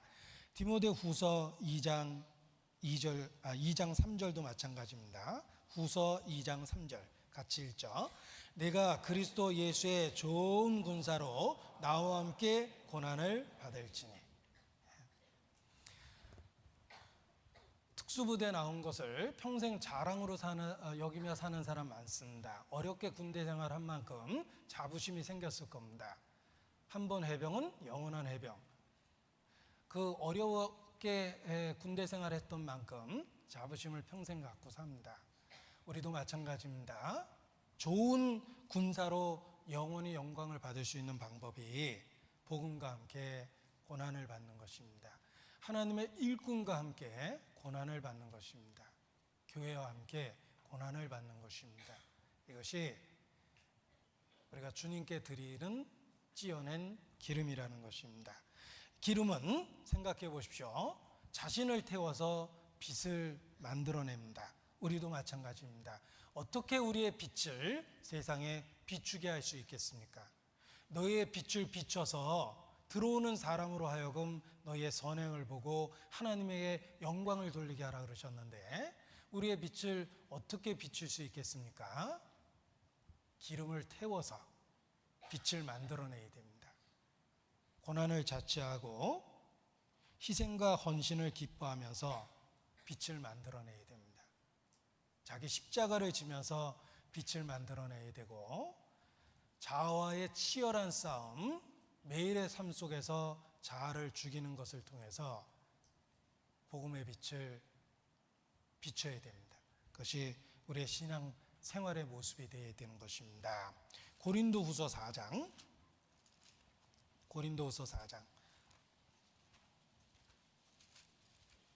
10절.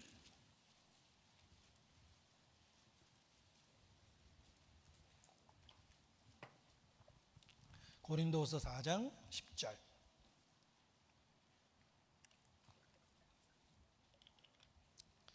우리가 항상 예수 죽인 것을 몸에 짊어지면 예수의 생명도 우리 몸에 나타나게 하려 함이라. 우리 산자가 항상 예수를 위하여 죽음에 넘기움은 예수의 생명이 또한 우리 죽을 육체에 나타나게 하려 함이니라. 이것이 찌어낸 기름입니다. 자기를 죽음에 내어주는 것, 자아를 부정하는 것, 자기를 부인하는 것, 고난을 자취하는 것, 헌신과 희생을 기쁨으로 받아들이는 것, 이 모든 것이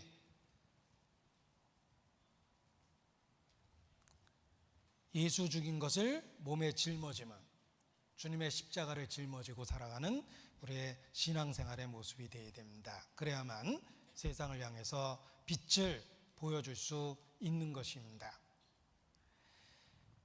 고린도후서 4장 5절 말씀을 보시겠습니다. 4장 5절은 함께 읽죠. 우리가 우리를 전파하는 것이 아니라 오직 그리스도 예수의 주되신 것과 또 예수를 위하여 우리가 너희의 종된 것을 전파함이라. 자, 그리스도 예수의 주되신 것만 전파하면 결과를 얻지 못할 때가 많습니다. 그러나 그리스도 예수의 주되신 것과 함께 예수를 위하여 우리가 너희의 종이 되었다는 것을 함께 전하면 빛을 더 밝게 비춰주어서 그 사람으로 하여금 예수 그리스도를 받아들일 수 있게 할 수 있습니다.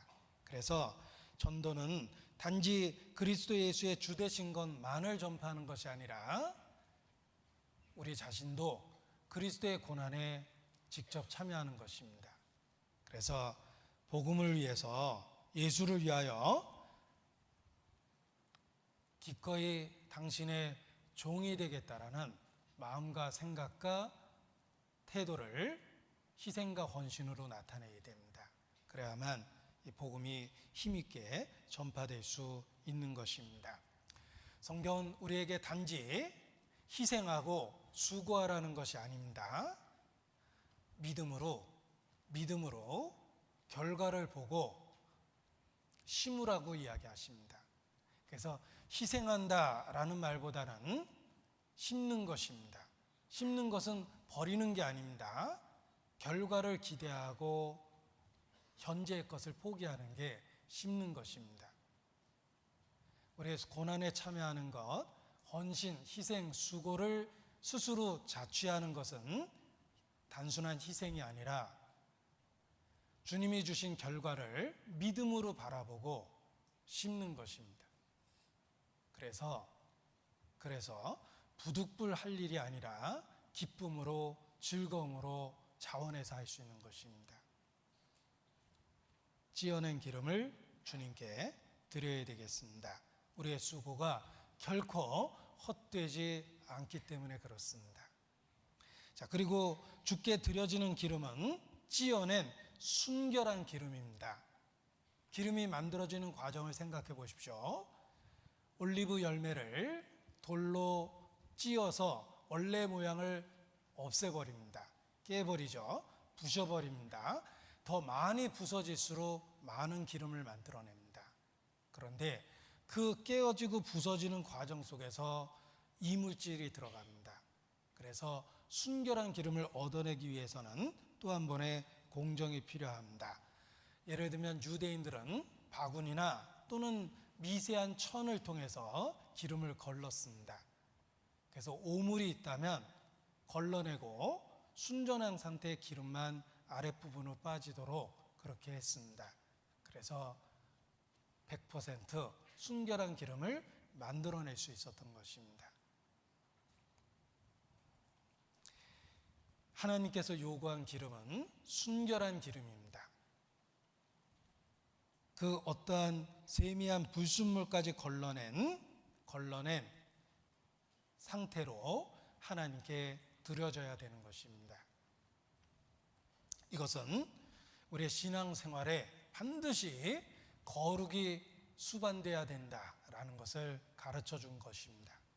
우리의 신앙생활을 기름을 드리는 것에 비유할 때 순결한 기름을 드리라라고 말씀하신 것은 주님과 동행하는 삶에 반드시 거룩이 있어야 된다라는 것을 가르쳐 준 것입니다. 베드로전서 1장입니다. 베드로전서 1장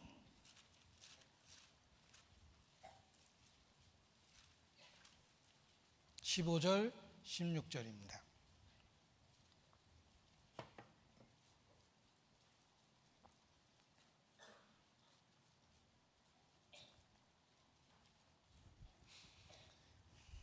베드로전서 1장 15절 16절 같이 읽겠습니다. 오직 너희를 부르신 거룩한 자처럼 너희도 모든 행실에 거룩한 자가 되라.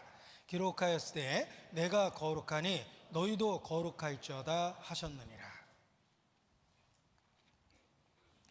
우리로 하여금 거룩하라 라고 강한 명령을 주셨습니다. 이것은 성도로서 마땅한 것이요 의무라는 뜻입니다. 이것도 옵션이 아닙니다. 너희도 모든 행실에 거룩한 자가 되라. 하나님이 우리를 부르심은 부정케 하심이 아니요 거룩케 하심이니라. 우리를 거룩케 하기 위해서 부르셨기 때문에 하나님께 나아가는 자마다 누구든지 자기를 구별해서 거룩해야만 합니다. 데살로니가 전서 4장 7절입니다. 데살로니가 전서 4장 7절, 우리를 구원하신 목적과 관련한 것입니다. 데살로니가 전서 4장 7절 8절입니다.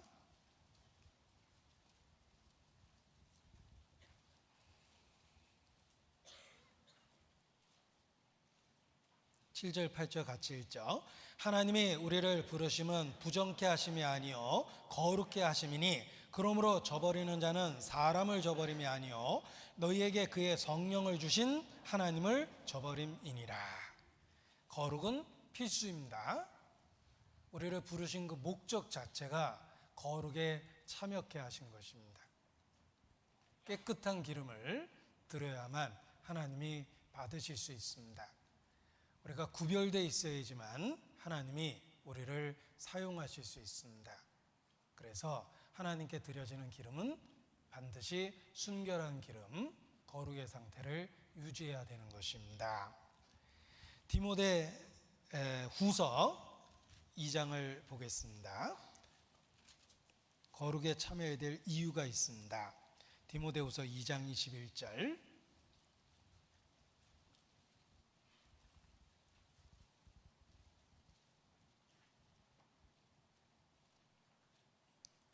같이 읽죠. 그러므로 누구든지 이런 것에서 자기를 깨끗하게 하면 귀히 쓰는 그릇이 되어 거룩하고 주인의 쓰심에 합당하며 모든 선한 일에 예비함이 되리라. 거룩하고 구별되어 있어야지만 주인의 쓰심에 합당하게 됩니다.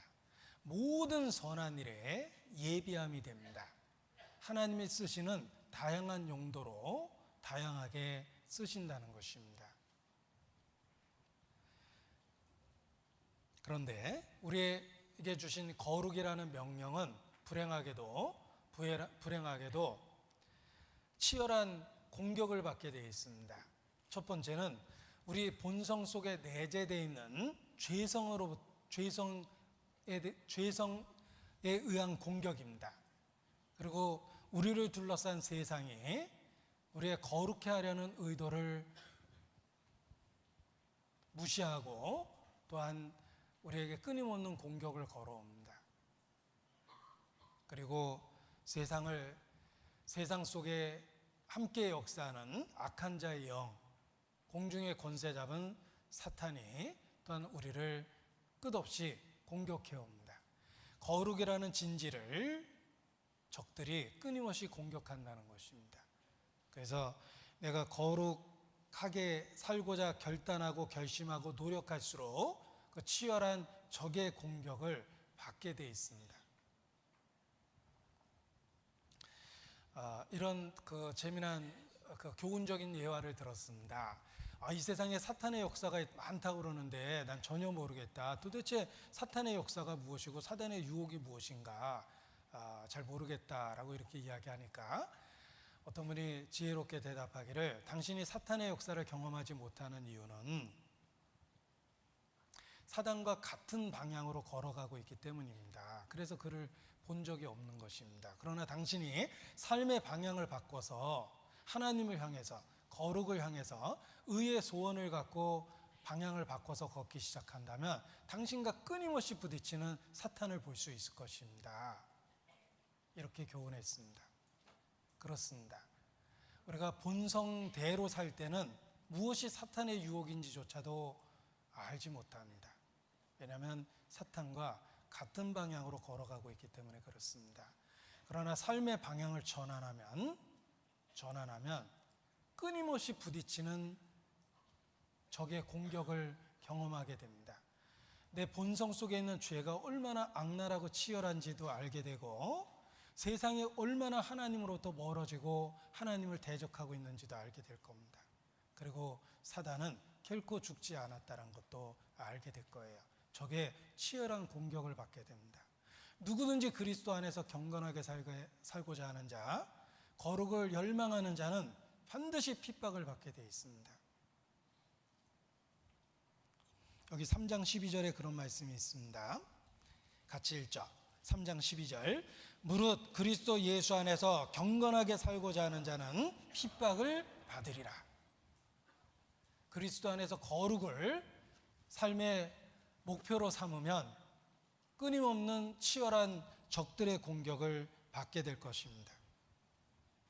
그리고 죄가 얼마나 치열하고 악랄한지 끈질긴지도 경험하게 되고, 세상이 얼마나 부패되어 있는지 하나님과 원수되어 있는지도 더욱더 알게 될 겁니다.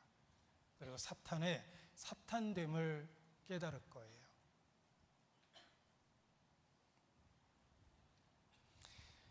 우리는 온통 적 속에 있습니다. 적지에 있습니다. 내가 너희를 보내면 양을 이리떼 가운데 보낸 것 같다. 예수께서도 말씀하셨습니다.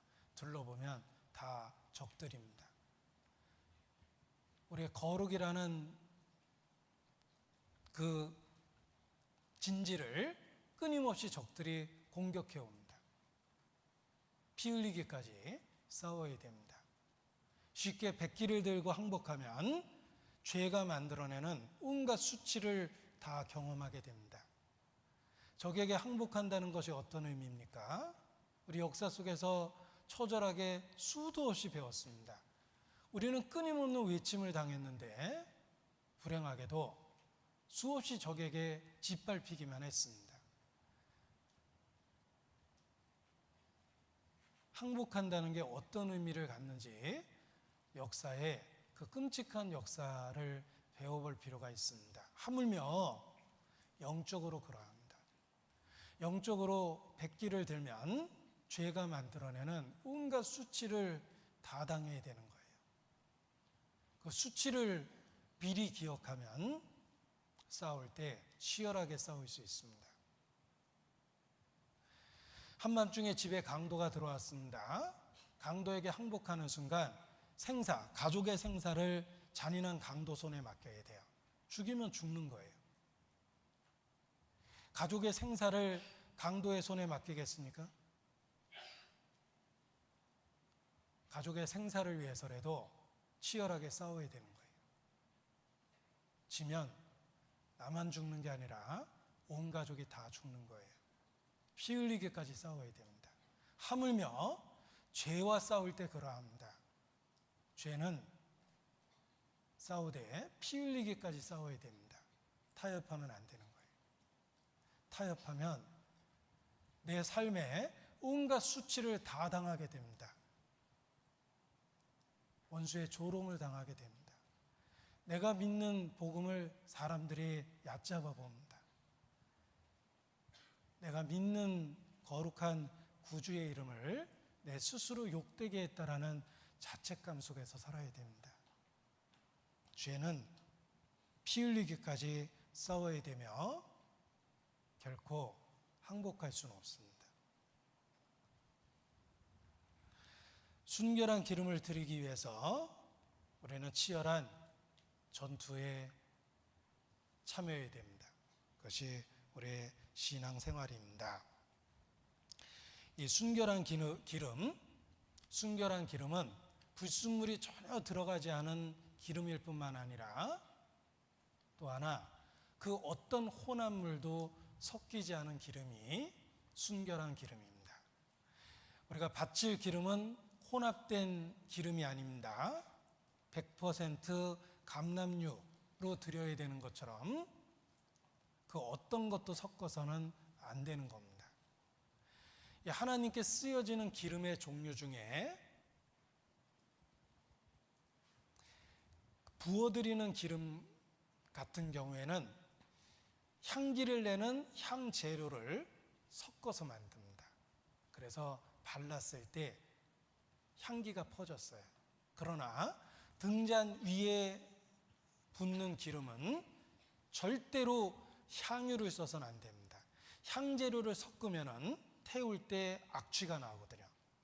그러니까 바르는 기름은 향유를 발랐지만 태우는 기름은 순전한 기름을 드린 거예요. 그 어떠한 향유도 향품도 섞지 못하게 하셨어요. 이것은 태우는 기름이기 때문에 그렇습니다. 그래서 향유와 비교해 보면 교훈을 얻을 수 있습니다. 순결한 감람유와 향유의 차유가 있습니다. 향유는 향품을 섞어서 만드는 거예요. 그 만드는 방법이 있습니다. 출애굽기 30장입니다. 출애굽기 30장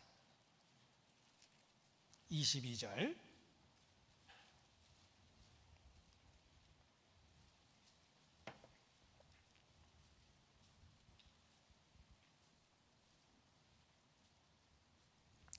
여호와께서 모세에게 또 일러 가라사대 여기 향유를 만드는 방법이 있습니다. 너는 상등 향품을 취하되 액체 모략 500세겔과 그 반수의 향기로운 육개 250세겔과 향기로운 창포 250세겔과 계피 500세겔을 성소의 세겔대로 하고 감람기름 한 흰을 취하여 그것으로 거룩한 샤넬 5를 만들되 라고 안 돼 있죠. 네. 샤넬 5가 아니고 거룩한 관유를 만들되 향을 제조하는 법대로 향기름을 만들지니 그것이 거룩한 관유가 될지라. 이거는 바르는 기름입니다. 이 바르는 기름에는 향품들을 섞어서 냄새가 나게 했어요. 그러나 빛을 내는 태우는 기름은 순결한 기름입니다.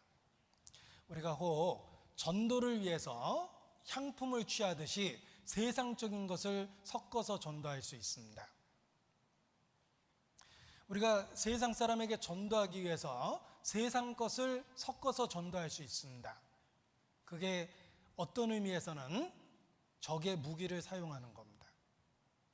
우리 시대 20세기 문명이 만들어낸 여러 기구들을 활용할 수도 있고 세상 사람의 익숙한 리듬을 갖고 전도하는 노래를 만들어서 그들의 귀에 늘 기억이 나게 만들 수도 있을 것입니다.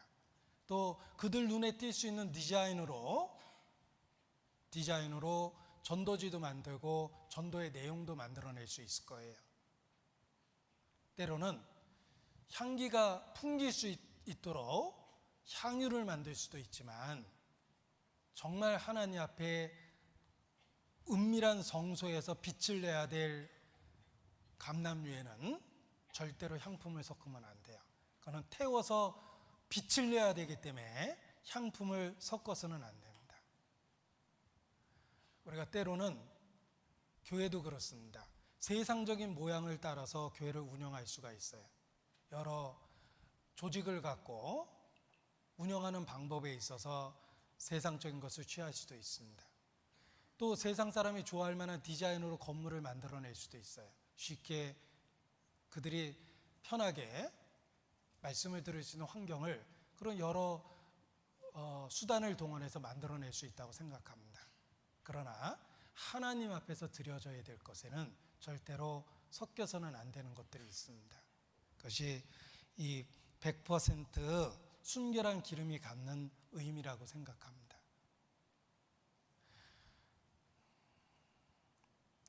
우리가 함께 교제할 때는 어떤 표현의 한계를 가질 수밖에 없어요. 내가 갖고 있는 모든 것을 그냥 원색적인 말로 다 표현하면 오히려 걸림이 될 수 있습니다.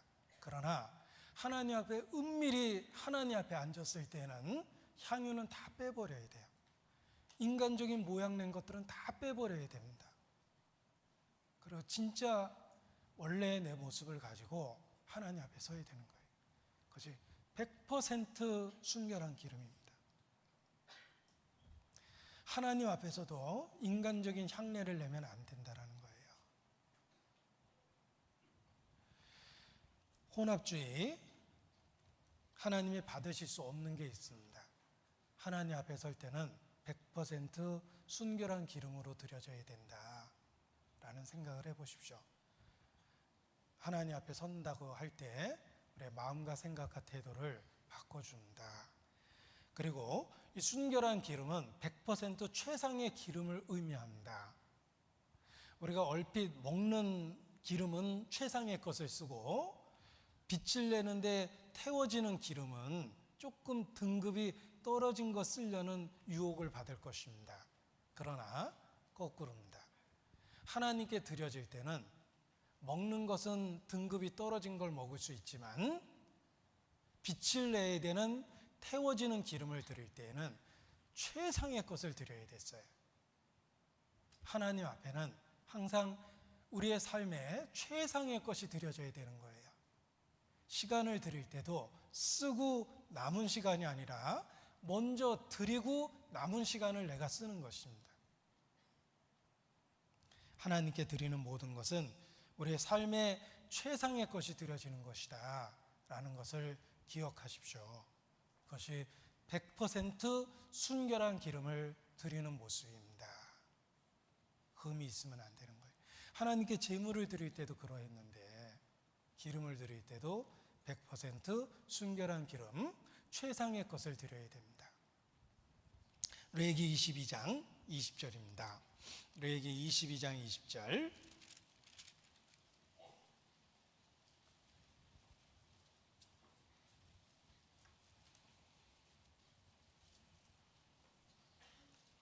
레위기 22장 20절 같이 읽죠.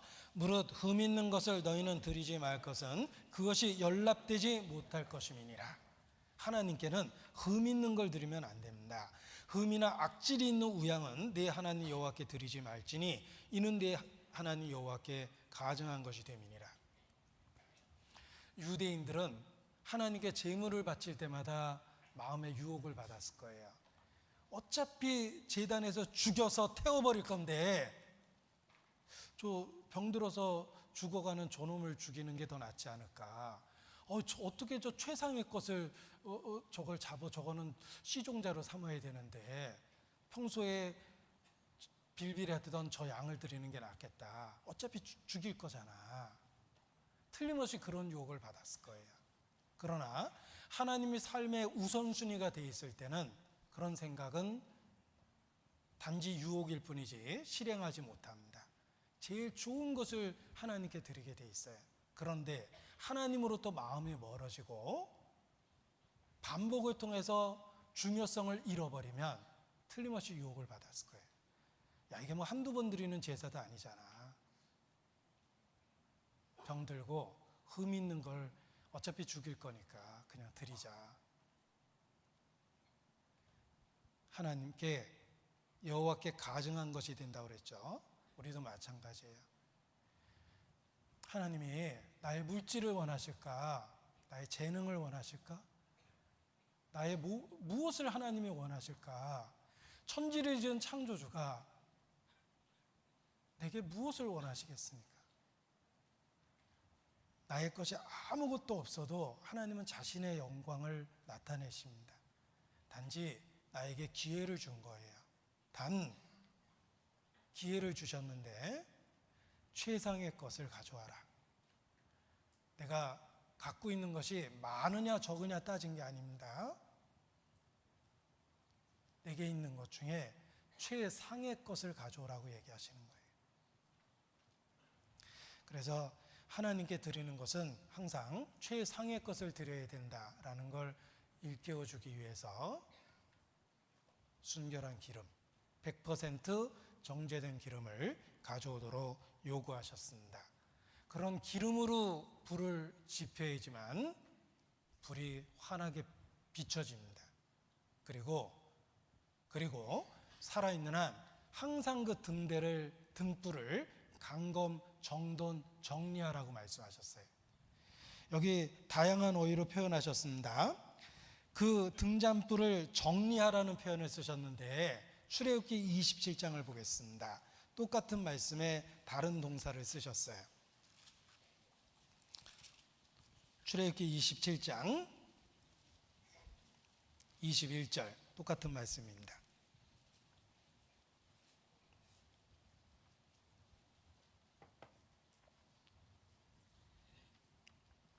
아론과 그 아들들로 회막안 증거계 앞 휘장 밖에서 저녁부터 아침까지 항상 여호와 앞에 그 등불을 강검하게 하라. 이는 이스라엘 자손의 대대로 영원한 규례니라. 항상 여호와 앞에 그 등불을 강검하게 하라. 영원한 규례다. 주님 자신이 우리가 빛을 비출 수 있도록 우리를 강검하십니다. 그리고 우리 자신도 성령의 인도하심을 따라서 끊임없이 우리 자신을 강검해야 돼요. 자기 자신의 상태를 점검하고 잘못된 것을 해결해야 됩니다. 정돈하고 관리하고 다스려야 되는 거예요. 육신의 건강을 유지하려고 얼마나 노력을 합니까? 그보다 더 큰 노력으로 영혼의 거룩을 유지하려고 노력을 해야 되는 거예요. 요즘에는 건강에 대한 지나칠 정도의 관심이 많습니다. 그 관심만큼 자기 영혼의 거룩에 대해서도 관심을 갖고 살아야 됩니다. 그것이 등불을 강검하는 모습 속에 교훈이 되어 있는 것입니다. 하나님은 빛이시며 우리로 하여금 그 빛 가운데서 행하라고 말씀하십니다.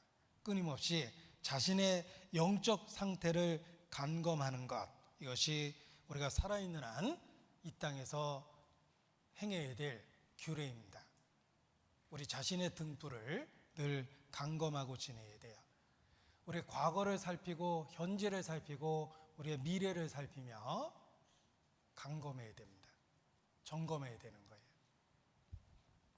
우리의 과거를 살펴보십시오. 우리의 과거를 생각하면 내가 기가 막힐 웅덩이에서 구원받았다는 하나님의 말씀에 아멘 됩니다. 우리가 정말 기가 막힐 그 구덩이로부터 건짐을 받은 거예요. 우리 홀로 절대 기어나올 수 없는 절망적인 웅덩이로부터 우리를 구원해 주셨습니다. 우리가 무법한 행실을 하고 하나님과 상관없이 살았던 삶을 생각해 보십시오. 얼마나 기가 막힌 웅덩이에서 우리를 건져내셨습니까?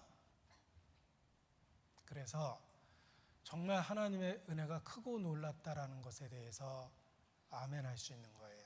나 같은 사람도 하나님이 구원해 주셨기 때문에 그렇습니다. 정말 슬픈 것을 볼 때는 자신의 죄악된 과거를 이야기하면서 슬픔 없이 눈물 없이 자신의 과거를 떳떳하게 이야기하는 거 보면 정말 슬픕니다. 정말 뻔뻔한 거예요. 우리가 끔찍한 살인마가 자기의 살인의 과거를 아무런 죄책감 없이 태연스럽게 웃으면서 늘어놓으면 그가 살인한 죄도 끔찍하지만 현재 모습도 끔찍하죠. 자신의 범행을 아무런 후회 없이 무용담 늘어놓듯이 늘어놓는 범죄자의 모습이 어떻습니까? 정말 혐오스럽지 않습니까? 하나님 앞에 그렇습니다. 자신의 과거를 슬픔과 고통 없이 생각하면 안 돼요. 우리의 과거를 생각해 보면 우리는 겸손해질 수 있습니다. 우리의 과거를 생각하면 주께서 어떠한 사랑으로 우리를 사랑해 주셨는지 깨달을 수 있습니다. 하나님 없이, 그리스도 없이 살았던 자신의 삶의 생각과 마음과 태도와 그 모습들을 추억해 보십시오. 우리를 기가 막힐 웅덩이에서 건지셨습니다. 우리의 과거를 감검해 봐야 돼요. 또 현재 자신의 모습을 보십시오. 아직도 우리 주님을 살해했던 그 죄가 우리 속에 남아 있습니다. 마치 점령한 지역에 적의 잔당들이 남아서 끊임없이 공격을 해오는 것과 같습니다. 분명히 이긴 전쟁인데 아직도 잔당들이 여기저기 숨어서 틈만 나면 공격을 해옵니다. 우리 사랑하는 사람들을 해치고 있습니다. 그것과 똑같은 거예요. 현재 우리 속에 아직도 죄성이 작동하고 있다는 거예요. 자기 속에 거룩한 하나님에 대한 어떤 치열한 영적 공격을 볼 때가 있습니다. 그러한 모습을 볼 때 정말 비명을 질러야 돼요. 현재 자신의 모습을 볼 때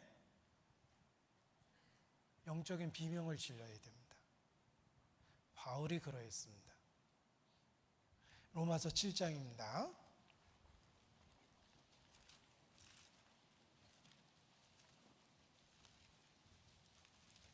로마서 7장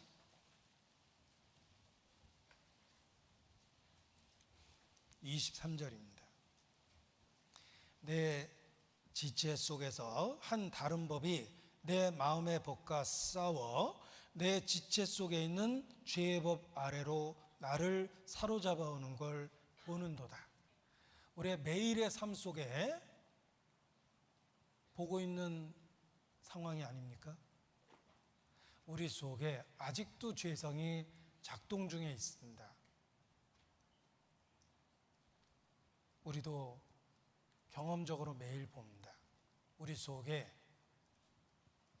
내가 가장 소중히 여기는 분을 공격하는, 모욕하는 죄성이 있습니다.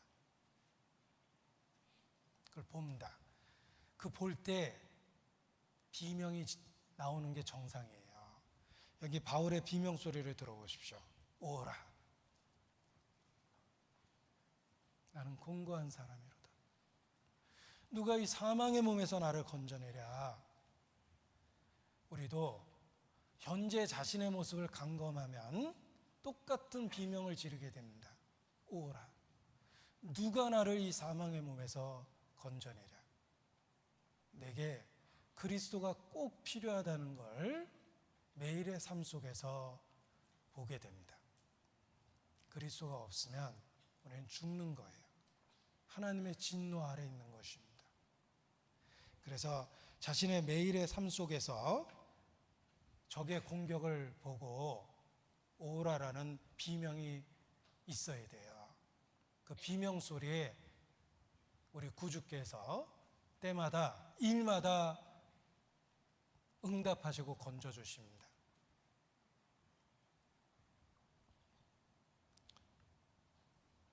주님은 나의 슬픔을 같이 느끼시고 나의 고통을 함께 느끼시며 나의 위기를 자신의 위기라고 보시고 내 삶에 함께 하십니다.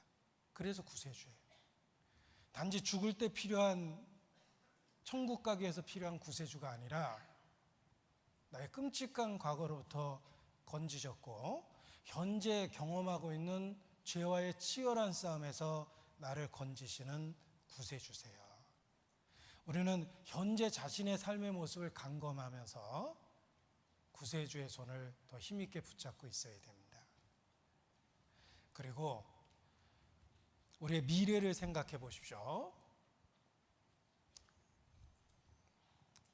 장차 우리에게 나타날 주님이 주신 약속, 그 미래를 생각하면서 우리가 서로 위로를 하고 그리고 현재 겪는 어려움에 대해서 더 참자라는 마음을 갖게 됩니다. 우리 자신을 끊임없이 감검하는 것, 이것이 우리의 매일의 삶에 필요한 것입니다. 하나님이 왜 우리에게 거룩을 요구하실까 생각해 보십시오. 사람은 하나님의 형상입니다. 하나님은 영이십니다. 나는 영적 존재예요. 하나님은 사랑이십니다. 나는 하나님의 사랑의 대상이에요. 하나님은 빛이십니다. 의롭고 거룩하십니다. 따라서 하나님은 내 속에 자신의 형상을 만들어 가십니다. 자신이 거룩하기 때문에 우리에게 거룩함을 요구할 수밖에 없는 것입니다. 내가 정상적으로 신앙생활하고 있다는 증거는, 성령의 인도하심을 받고 있다는 확실한 증거는 거룩에 대한 강렬한 욕구를 갖게 됐다는 거예요.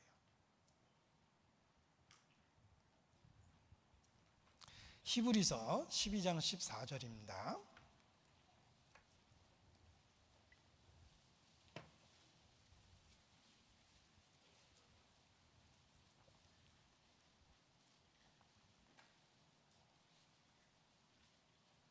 히브리서 12장 14절 같이 읽겠습니다. 모든 사람으로 더불어 화평함과 거룩함을 주시라. 이것이 없이는 아무도 주를 보지 못하리라. 결코 타협할 수 없는 진리입니다. 하나님은 빛이십니다. 하나님과 사귐이 있다는 자는 어두운 가운데 행하지 않습니다. 거룩함을 쫓으라. 이것이 없이는 어느 누구도 주를 볼 수 없습니다. 그래서 마땅히 하나님 우리에게 매일의 삶에서 거룩을 요구하십니다. 자, 흔히 게으른 자, 영적으로 게으른 자는 이렇게 핑계댑니다. 어차피 사람은 흠이 있기 때문에 하나님의 완전한 수준에 이르지 못한다. 완전한 거룩함은 천국에서나 가능하지 이 땅에서는 무슨 특별한 차이가 있는가. 그러니까 영원한 세계에서 어차피 완전하게 변화될 거기 때문에 현재 우리의 삶 속에서는 그게 하나님 보시기에 무슨 차이가 있겠는가. 우리가 거룩한다고 노력하는 것과 노력하지 않는 것에 큰 차이는 없다라고 자신의 게으름을 마치 하나님에 대해서 더 잘 알기 때문인 것처럼 그렇게 포장해서 말하는 경우가 있습니다. 그 거짓입니다. 하나님은 완전한 빛이십니다. 자신이 거룩하기 때문에 우리에게 거룩함을 요구하는 거예요. 그래서 흔히 이런 표현을 씁니다. 우리는 태양 한복판에서 살 수는 없다. 그러나 태양빛 없이는 살 수 없다예요. 우리는 태양 한복판에서 한가운데서는 절대 살아갈 수 없습니다. 하나님의 의로움과 거룩함의 완전함을 그렇게 표현할 수 있습니다. 그러나 분명한 건 우리는 태양빛 안에서만 살 수 있어요. 태양 속에서는 못 살지만 살아있는 모든 생명체는 태양빛을 의지해서 사는 것입니다. 우리는 하나님과 같은 완전한 그 거룩함에 이 땅에서는 결코 도달할 수 없지만 중요한 건 그 거룩함의 빛 속에 있어야 되는 거예요. 그래서 구원을 받았다라는 것은 거룩함의 시작입니다. 거룩함의 완성은 주님 오시는 그날, 이 천한 육체를 의의 몸으로 바꾸실 그날 완성될 거지만 적어도 이 땅에서 주님을 만난 그날 거룩함이 시작되는 거예요. 그래서 거룩함 안에 있어야 되는 거예요. 죄와 타협하면 안 됩니다. 순결한 기름을 매일의 삶 속에서 드려야 됩니다. 그래서 거룩함을 유지할 때 하나님이 우리를 매일의 삶 속에서 받으시고 모든 선한 일에 더 귀하게 쓰실 수 있는 것입니다. 고린도후서 7장입니다. 고린도후서 7장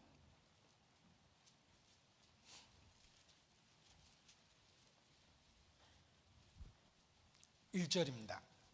7장 1절.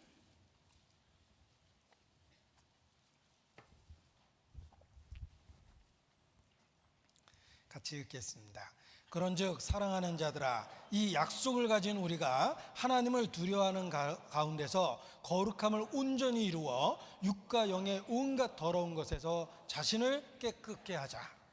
이것이 매일의 신앙생활이며 하나님께 순결한 기름을 드려 빛을 밝히는 삶입니다. 육과 영의 온갖 더러운 것에서 자신을 깨끗게 하는 것, 이것이 매일 드려지는 순결한 기름과 같은 것입니다. 이 등불은 빛을 비추고 있어야 됩니다. 그것을 위해서 감검하라라고 말씀하셨습니다. 우리는 꺼졌다 켜졌다 하는 등불이 되면 안 됩니다. 우리는 흔들거리는 등불이 돼도 안 됩니다. 지속적으로 밝은 빛을 비추고 있어야 돼요. 꺼졌다 켜졌다 하는 등불이나 흔들거리는 등불이 돼서는 안 됩니다. 지속적으로 빛을 비추고 있어야 됩니다.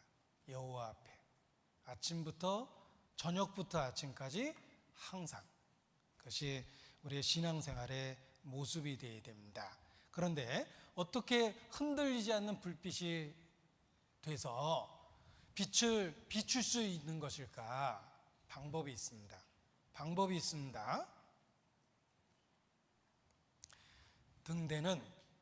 등대는 성막 안, 지성소 앞, 성소 안에 있었어요. 7 촛대는 성막 안, 지성소 앞에, 성소 안에 있었습니다. 그 공간을 생각해 보십시오. 밀폐되어 있는 공간이에요. 등불이 흔들리지 않습니다. 불빛이 흔들릴 수가 없어요. 밀폐된 공간이기 때문에 그래요. 레위기 24장 3절입니다. 여기 위치가 나옵니다.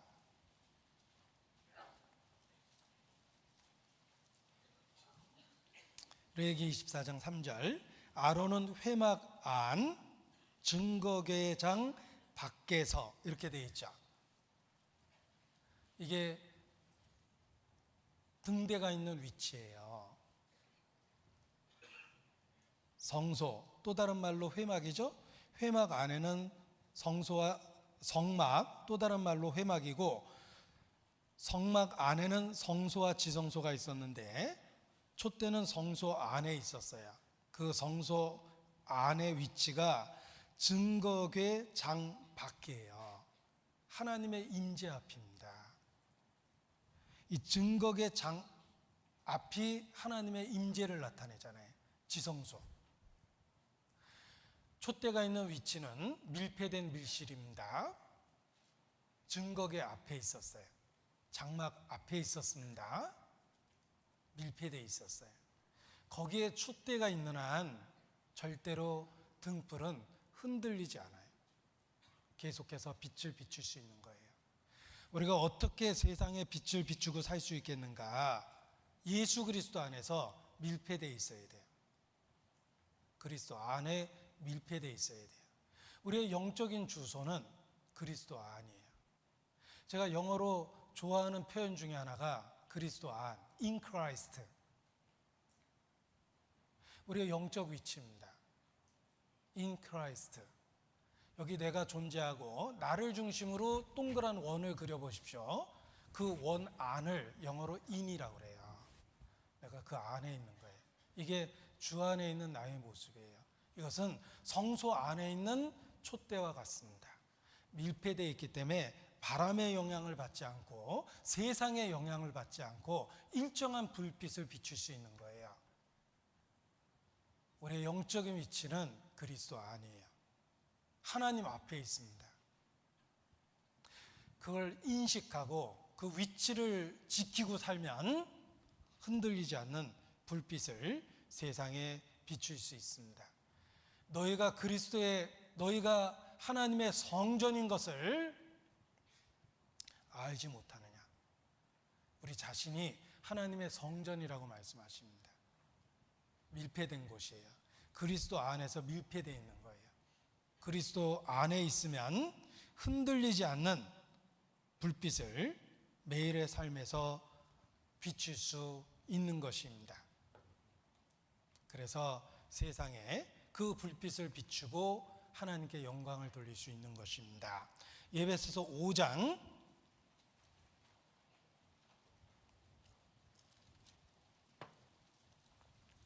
에베소서 5장 8절 9절 같이 읽습니다. 너희가 전에는 어둠이더니 이제는 주 안에서 빛이라. 빛의 자녀들처럼 행하라. 빛의 열매는 모든 착함과 의로움과 진실함에 있느니라. 너희가 이제는 주 안에서 빛이라. 주의 자녀들처럼 행하라. 고난을 자취하고 거룩을 목숨처럼 여기는 주님과의 동행하는 삶을 살아야 됩니다. 이것이 빛의 자녀들처럼 살아가는 것입니다. 자, 우리는 시간 속에 있습니다. 시간이 흘러서 나의 삶의 과거가 된 거예요. 현재 갖고 있는 오늘도 곧 과거가 될 것입니다. 오늘을 주님을 위하여 살면 단지 흘러가는 과거가 아니라 영원한 것으로 남게 될 것입니다. 강물은 흘러서 떠내려가 버립니다. 우리의 시간을 그냥 흘려보내면 단순한 과거로 끝이 납니다. 그런데 주님 안에서 살아가면 우리의 현재라는 시간은 과거에 묻히는 것이 아니라 영원한 것으로 남게 되는 거예요. 오늘을 영원히 남게 할 수 있는 방법은 그리스도 안에서 헌신과 거룩의 삶을 사는 것입니다. 그것이 빛의 자녀로 사는 모습입니다. 하나님의 진리 등대에 길이길이 빛나니 우리들도 등대되어 주의 사랑 비추세. 우리 작은 불을 켜서 험한 바다 비추세. 물에 빠져 헤매느니 건져내어 살리세. 아마도 우리에게 익숙한 찬송의 가사일 것입니다. 우리들도 등대되어 주의 사랑 비추세. 너희는 세상의 빛이라 말씀하셨습니다. 일어나라. 빛을 발하라. 그 빛을 비추면서 살아가는 것이 우리가 이 땅에서 성도로서 합당하게 살아가는 삶의 모습입니다. 우리의 매일의 삶에 찌어낸 순결한 기름을 드리는 그러한 모습이 있어야 되겠습니다. 하나님의 자녀답게 살다가 하나님의 자녀로 기쁨과 영광 중에 주님 만나기를 열망합니다. 기도하시겠습니다. 거룩하신 아버지 하나님, 우리의 연약함을 하나님 앞에 고백하고 죽은 자를 살리시는 그 능력을 사모하고 기다립니다. 주의 긍휼과 은혜를 더하심으로 중심의 변화를 주시고 우리가 어디에 있든지 빛의 자녀답게 살 수 있도록 주관하시고 도와주시기를 주님께 부탁을 드립니다. 찌어낸 기름처럼 헌신과 희생을 기쁨으로 여기고 순결한 기름처럼 거룩을 목숨처럼 여기고 살 수 있도록 붙잡아 주시옵소서. 주님 앞에 결코 책망받을 일 없이 영광 중에 주님 만나기를 소망합니다. 그날의 기쁨을 위하여 우리의 삶을 다스려 주시고 더욱 변화시켜 주시기를 주님께 기도합니다. 이번 3박 4일의 모든 일정 주의 은혜를 더하심으로 주님께만 영광을 드리고 우리의 삶의 도약대가 될 수 있도록 축복해 주시기를 주님께 부탁을 드립니다. 주께 의지합니다. 고마우신 우리 구주 예수님 이름으로 기도합니다. 아멘.